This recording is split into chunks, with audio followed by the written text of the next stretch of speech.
समय के साथ में ग्रह भी बदलाव करते हो और अगर ग्रह बदलाव कर रहे हैं तो आप पे प्रभाव भी उनके बदल जाते हैं। अभी जैसे शनि देव की ढैया आपको चल रही है, ढैया समाप्त होगी, लेकिन अगर अपन केवल शनि देव को देखेंगे तो भी बात नहीं बननी, दूसरे ग्रह भी अपने प्रभाव लाते हैं। आज अपन शुक्र ग्रह और बृहस्पति ग्रह का मिला जुला क्या असर आने वाला है, या इन शॉर्ट कहूं बृहस्पति मार्गी हो रहे हैं, आप पे क्या प्रभाव लाएंगे, यही इस वीडियो में अपन जानेंगे। नमस्कार मित्रों, मैं भानुप्रकाश शर्मा एस्ट्रो भानु शर्मा चैनल में आपका हार्दिक अभिनंदन करता हूं। बात वृश्चिक राशि की है। वृश्चिक राशि के मार्च महीने में शनि देव की ढैया संपूर्ण हो रही है या समाप्त हो रही है। ढैया का प्रकोप आपसे चला जाएगा, मतलब आप पे कुछ प्रभाव दूसरे ग्रहों के और ज्यादा आएंगे। बृहस्पति ग्रह मार्गी हो रहे हैं 4 फरवरी को।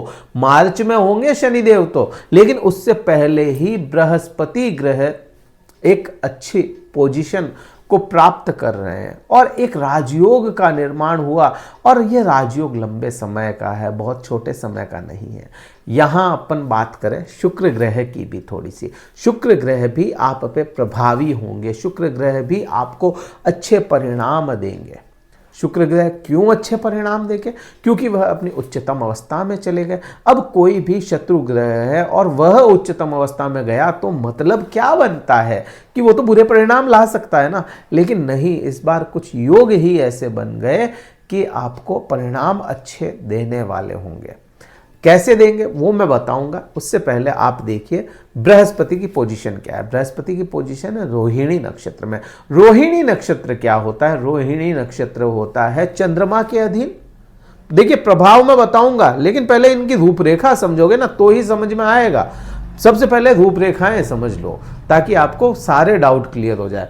रोहिणी नक्षत्र ऐश्वर्य का नक्षत्र है, चंद्रमा के अधीन है, ऐश्वर्य देता है, सुंदरता देता है, या सुंदरता के प्रधान वो बताता है कि प्रधानता उसकी क्या है, सुंदर होना, ऐश्वर्य दिखाना, आपकी लाइफ को लग्जरी करना, आकर्षण शक्ति एकदम से तेज देना, ये रोहिणी नक्षत्र का काम है। अभी रोहिणी नक्षत्र में है शुक्र ग्रह, बृहस्पति ग्रह, तो उसका प्रभाव भी वैसा ही होगा। बृहस्पति बैठे कहां पे हैं? बृहस्पति आपके सप्तम भाव में। उसके बाद में बृहस्पति चेंज करेंगे नक्षत्र को और मृगशिरा नक्षत्र में चले जाएंगे। मृगशिरा नक्षत्र किसका है? मृगशिरा नक्षत्र का स्वामी होता है मंगल, और मंगल ग्रह आपका भी राशि स्वामी होगा। मतलब यहां पे बृहस्पति की पोजीशन तो अपने को समझ में आती है कि एक तो भाग्य भाव के स्वामी के नक्षत्र में रहेगा कुछ दिन, फिर लग्नेश के नक्षत्र में रहेगा कुछ दिन, तो आपको समझ में आता है कि बृहस्पति अपने को अच्छे की तरफ झुकाव दिखा रहा है। फिर आप बात करिए शुक्र ग्रह की। शुक्र ग्रह को समझना यहां पे थोड़ा इंपॉर्टेंट इसलिए हो जाता है कि शुक्र ग्रह बैठा 5वें भाव में, आपके कहां का 12वें भाव का स्वामी है, मतलब शत्रु ग्रह ही है। 5वें भाव में बैठा, अपनी उच्च अवस्था को लेकर के बैठा ही है। अब यहां पे देखिए ये कौन सी राशि है? मीन राशि। मीन राशि किसकी है? गुरुदेव की मीन राशि है। अब ये मीन राशि का स्वामी कहां बैठा है? खुद वृषभ राशि में। वृषभ राशि किसकी है? शुक्र ग्रह की। परिवर्तन कर लिया इन्होंने एक दूसरे की राशि का। एक दूसरे की राशि का परिवर्तन होना ही परिवर्तन राजयोग कहलाएगा। और ये जो राजयोग है ये लंबे समय तक है। कब तक है वो देखें तो 28 जनवरी को शुक्र ग्रह आपके पंचम भाव में आए। अब ये यहां पे कब तक रहने वाले हैं वो देखें। ये रहेंगे 31 मई तक। शुक्र ग्रह का बहुत लंबा समय नहीं होता, बहुत लंबे समय तक एक राशि में नहीं रहते, लेकिन इस दरमियान ही आप देखेंगे कि 2 मार्च को शुक्र ग्रह हो जाएंगे वक्री। अपनी वक्रावस्था को शुक्र ग्रह प्राप्त कर लेंगे।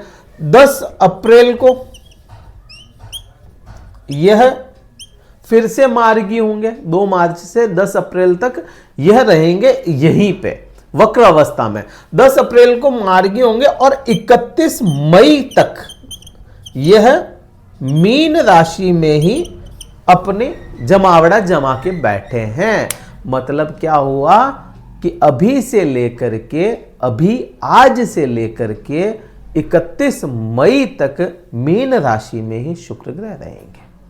और जब तक बृहस्पति यहां पे है, शुक्र बुरे प्रभाव दे नहीं सकते, क्योंकि बृहस्पति की राशि में ये शुक्र है और शुक्र की राशि में बृहस्पति है। तो परिवर्तन राजयोग का निर्माण भी हुआ और लंबे समय तक यह बन करके रहेगा। तो इसलिए इसके परिणाम अच्छे होंगे। परिवर्तन के बाद में भी अगर मैं कहूं कि भाई ये बृहस्पति परिवर्तन कर जाएगा, उसके बाद में कोई दूसरा ग्रह सपोर्ट करेगा, तो चिंता वाली बात अपने को नहीं लगती। अब क्या रिजल्ट लाएगा, सबसे बड़ी बात है रिजल्ट की, क्या लाएगा। पंचम भाव में शुक्र है, संतान उत्पत्ति के योग शुक्र करेगा ही करेगा। संतान उत्पत्ति, कंसीव होना, ये ऐसे योग बनेंगे।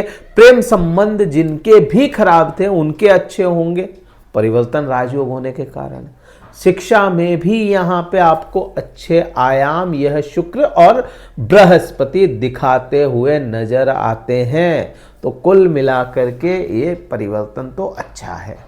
फिर आप बात करें बृहस्पति ग्रह की, बृहस्पति कहां पे बैठे हैं, बृहस्पति सप्तम भाव में बैठे हैं। तो सप्तम भाव क्या है, व्यापार का भाव है, पार्टनरशिप का भाव है, पति पत्नी का भाव है, आपके धर्म कर्म का भाव है, धार्मिक अनुष्ठानों का भाव है। तो बृहस्पति जैसा ग्रह अगर बैठा है, शुक्र का, चंद्रमा का, मंगल का, ऐसे ग्रहों का पावर लेकर के, तो पति पत्नी के व्यवहार में अच्छी बॉन्डिंग देखने को मिलेगी। किसी भी तरह के पार्टनर है, अच्छी बॉन्डिंग देखने को मिलेगी। व्यापार में वृद्धि देखने को मिलेगी। 4 फरवरी के बाद में मार्गी होते ही यह चीजें आपको देखने को मिलेगी ही मिलेगी और लंबे समय तक है। अब बृहस्पति के पास में पावर उतना है कि अभी के समय में तो कम से कम पावरफुल है बृहस्पति। फिर जैसे जैसे वीक होंगे तो इसके प्रभाव थोड़े कम हो सकते हैं, पूर्ण जाएंगे नहीं, प्रभाव कम हो सकते हैं लेकिन रहेंगे प्रभाव। तो ये प्रभाव यहां से देखा जाएगा।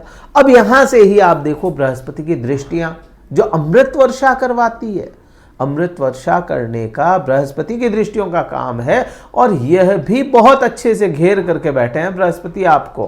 बृहस्पति घेर करके बैठे हैं 5वीं दृष्टि से आपके लाभ के भाव को, इच्छा पूर्ति के भाव को, इच्छाएं क्या उत्पन्न हो रही है उसको। अब बृहस्पति जैसा सौम्य ग्रह है, बुरी इच्छाएं तो लाएगा नहीं।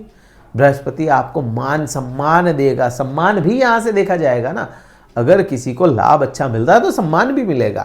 लाभ की स्थितियां अच्छी बन रही है, सम्मान की स्थितियां अच्छी बन रही है, बड़े भाई बहनों के साथ में संबंध अच्छे बन रहे हैं, तो यहाँ पे प्रभाव अच्छे देखने को मिलेंगे। हाँ, यहाँ पे आपके कहीं ना कहीं कोई यात्रा जरूर आ सकती है, वो जरूर यहाँ पे योग बन रहा है, लेकिन है अच्छे के लिए। तो ये चीजें भी अपने को बहुत अच्छी मिल जाती है। अब बृहस्पति जैसा ग्रह खुद लग्न को देख ले, केंद्र भाव में बैठा बृहस्पति, केंद्र में बैठा बृहस्पति वैसे ही कई सारे दोषों को खत्म करता है। और ये अगर लग्न को देखेगा तो लग्न को भी सपोर्ट करेगा। और लग्न जब विशेष खुद वृश्चिक लग्न हो, अब वृश्चिक लग्न को देख रहा है तो ज्ञान की पूर्ति करवाएगा, ऐसे ऐसे ज्ञान देगा आपको जो आपने सोचे नहीं। ऐसी, हाँ, ज्ञान लेते समय या ज्ञान से पहले परेशान होना पड़ता है इंसान को, और परेशान हो लिए आप। जो ढैया थी, शनिदेव की ढैया थी, उसमें आपने कई तरह की ठोकरें खा ली। अब वही ठोकरें दोबारा ये बृहस्पति आपको नहीं देगा। बृहस्पति आपको पहले से सजग करवा देगा, ये भी प्रभाव अच्छा है। हाँ, यहाँ पे इस समय में, विशेष इस समय में वृश्चिक लग्न या राशि जिनकी भी है उनके फैट बढ़ सकता है, तो ये चीज तो है। अब यहां से आप देखेंगे 9वीं दृष्टि को बृहस्पति की। 9वीं दृष्टि चली गई आपके तीसरे भाव पे, और तीसरा भाव क्या है, तीसरा भाव सोशल लाइफ है। सोशल लाइफ में आपको अच्छे परिणाम देगा, सोशल लाइफ आपकी अच्छी करेगा, सोशल लाइफ में अच्छे आयाम लेकर के आएगा, लोगों से मिलना जुलना और नए नए कनेक्शन यह आपके बनाएगा, सोर्सेज नए नए बनाएगा, कॉन्टैक्ट्स नए नए बनाएगा। मैं रिश्तों की बात नहीं कर रहा, मैं कॉन्टैक्ट्स की बात कर रहा हूँ। कॉन्टैक्ट्स अच्छे बनाएगा, सोसाइटी में एक अच्छा आयाम आपको यह बृहस्पति दिलाता हुआ नजर आता। हाँ, यहाँ पे रोजमर्रा की इनकम बढ़ने के भी कुछ योग बनते हैं। छोटे भाई बहनों के साथ में भी संबंध अच्छे बनते हैं। छोटे भाई बहन यहाँ से देखे जाते हैं और बड़े भाई बहन यहाँ से देखे जाते हैं, तो उनके साथ में संबंध अच्छे अपने को बनते हुए नजर आते हैं। तो कुल मिलाकर के वृश्चिक राशि का मार्गी होना, शुक्र का प्रभाव आप पे आना, उच्च का इसका हो जाना, परिवर्तन राजयोग मिल जाना, कुल मिलाकर के चारों तरफ से चीजें कुछ अच्छी बनती हुई नजर आती। ये तो अपन ने बात की इन 2 ग्रहों की। दूसरे ग्रहों के भी प्रभाव आएंगे, तो उनके प्रभाव पे भी अपन धीरे धीरे चर्चाएं करते रहेंगे।